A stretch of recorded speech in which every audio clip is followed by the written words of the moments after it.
ആദർശബന്ധിത ഐക്യത്തോടുകൂടെ ഈ ഐക്യ സമ്മേളനം നടക്കുന്നത്. ഇതിൻ്റെ പ്രത്യേകത അതാണ്. ആദർശബന്ധിത ഐക്യമെന്ന് പറയാൻ കാരണം ഇതുപോലുള്ള വിഷയത്തിൽ ആദർശങ്ങളുമായി ഒന്നിക്കാത്തവർ എങ്ങനെയാണ് ഐക്യപ്പെടുക?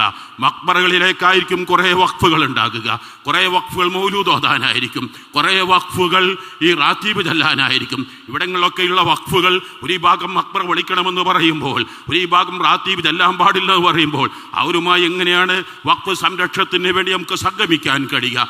ഇവിടെ 4 ജംഇയ്യത്തുൽ ഉലമായുടെയും വഖഫ് സംരക്ഷണത്തിൻ്റെ വിഷയത്തിൽ, ആദർശത്തിൻ്റെ വിഷയത്തിൽ ഒന്നിച്ചുകൊണ്ട് ഞാൻ എൻ്റെ പ്രിയപ്പെട്ടവരോട് പറയാനുള്ളത്, വഖഫ് ഇന്നും ഇന്നലെയും തുടങ്ങിയതല്ല.